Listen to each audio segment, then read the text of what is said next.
नमस्कार मित्रों। जैसे कि पिछले वीडियो में आपने जाना, मेरा जो जीवन ईश्वर का एक वरदान और मेरे माँ-बाप की एक दुआओं का फल है और उससे जो कुछ मैं मेरे जीवन में कर पा रहा हूँ, उसी दुआओं और वरदान की वजह से कर पा रहा हूँ। जैसा कि मैंने आपको पिछले वीडियो में बताया था कि मैं जब हेल्पिंग नेचर होने की वजह से अपने आस-पास बहुत ही ज़्यादा सहयोग करना, हेल्पिंग करना या कोई भी काम मुझे जो दिया गया बचपन से लेकर के युवावस्था में, आज भी अगर मुझे कोई बताता है या कहता है, तो मैं उसको सहज भाव से और बड़े आनंद से उसको करता हूँ। उसमें मैं कभी अपनी उम्र को नहीं देखता हूँ, न मेरे को ओहदे को देखता हूँ। जो भी छोटे से छोटा काम अगर मुझे कोई बता दे, तो मुझे बड़े आनंद और प्रसन्नचित्ता से मैं करता हूँ। इसका मुझे जीवन में बहुत ही अत्यधिक लाभ प्राप्त हुआ और मुझे मेरे बच्चों के लालन-पालन में बहुत ही सहयोग मिला, आनंद आया।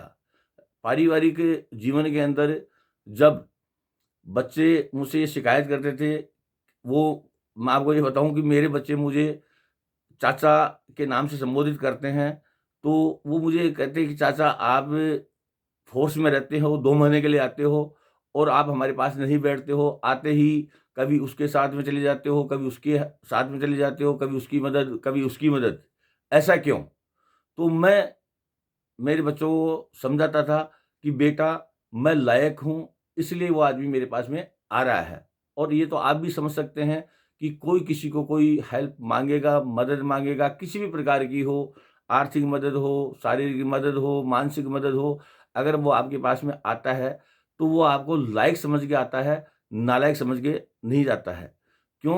कि जनरल हम जीवन में देखते हैं, कहीं शादी में, विवाह में, समारोह में, अन्य कार्यों में हम उसी को काम बताते हैं कि जो आसानी से उसको काम को कर दे, आर्ग्यूमेंट नहीं करे।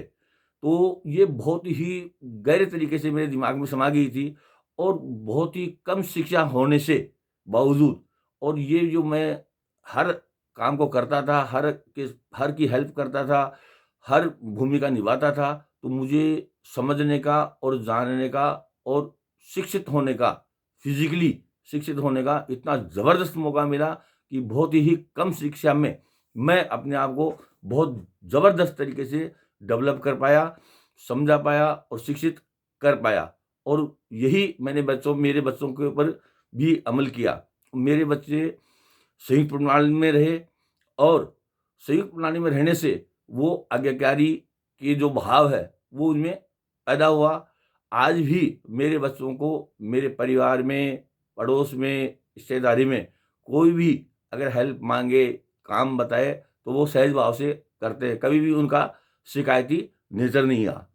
जैसा कि मैंने आपको पिछले वीडियो में बताया कि मैं मेरे माँ-बाप के द्वारा जो एक दुआ माँगी गई थी या एक जो व्यवस्था वो चला रहे थे जागरण और जीवन की और सत्यनारायण भगवान की कथा को घर गृहस्थी के चक्कर में उसको नहीं कर पाया। लेकिन मैं गर्व के साथ ये कह सकता हूँ, उनके आशीर्वाद से और ईश्वर की कृपा से मैं मेरे माँ-बाप के प्रति मुझे जो भी ज़िम्मेदारी मिली, जैसा कि मैंने आपको पिछले वीडियो में बताया था कि मेरे फ़ादर साहब थोड़े गर्म स्वभाव के थे। मैं ये कह सकता हूँ कि उनका स्वभाव को हैंडल करना दुनिया के किसी व्यक्ति में ये पावर नहीं थी कि उनके साथ मतलब एक सहज तरीके से रह सके, उनको मैनेज कर सके और उनको संतुष्ट कर सके। लेकिन उन्होंने के जो वरदान माँगा या जो जीवनदान मिला, तो ईश्वर ने इतनी ज़बरदस्त पावर मेरे अंदर पैदा की कि वो जब तक रहे मेरे साथ में बिल्कुल संतुष्ट और आनंद से रहे और कभी भी जीवन में मेरे प्रति कहीं भी कोई भी शिकायत का मौका मैंने उनको नहीं दिया और नहीं उन्होंने कभी मेरी शिकायत मेरे जनरल अपनी जो जिससे भी वो बात करते थे, जबकि वो अपने जीवन में हर आदमी की शिकायत करते थे। लेकिन कभी भी उनको मैंने मेरे जीवन में शिकायत का मौका नहीं दिया। 2000 17 के अंदर वो स्वर्गवासी हो गए थे और उनका जीवन में इतना आशीर्वाद मुझे मिला और मैं जो आज सक्षम हूँ, आर्थिक रूप से, शारीरिक रूप से या मानसिक रूप से, ये उनके आशीर्वाद का ही बहुत बड़ा नतीजा है। हमारी बहन नहीं थी, बहन नहीं होने से एक कहावत है अपने संस्कृति में कि कन्यादान। और मैं आपको बताऊं कि जब मेरे 2 बेटियां हैं और मैंने मेरी बेटी का कन्यादान उनके हाथ से कराया और उनके द्वारा जो शादी हुई, मेरे जीवन के अंदर बात पैसे की नहीं है, बहुत करोड़ों रुपए खर्च करने वाले लोग होंगे और करते भी हैं, ऐसी बात नहीं है। लेकिन उस शादी में उनके द्वारा जो पुण्य कार्य हुआ और जो आनंद मैंने, मेरे रिश्तेदारों ने, मेरे पड़ोसियों ने, मेरे मित्रों ने महसूस किया, आज भी लगभग 6 से 7 साल हो गए हैं और महसूस करते हैं, याद करते हैं। जबकि ये आधुनिक युग है, पहले ज़रूर इन समारोह को, अच्छे समारोह को याद किया जाता था, बात की जाती थी। लेकिन इस कलयुग में भी, इतनी बिजी लाइफ में भी, जब भी किसी शादी समारोह में जाते हैं, बात करते हैं, तो उस समारोह की ज़रूर चर्चा होती है, ज़रूर बात होती है। और जो कुछ भी मैं कर पाया, उनके आशीर्वाद से कर पाया और एक बहुत ही बड़ा पुण्य कार्य उनके आशीर्वाद से पुण्य समाप्त हुआ और आनंद आया। ऐसे ही हमारी माताजी हैं, वो सरल और सहज भाव से हैं।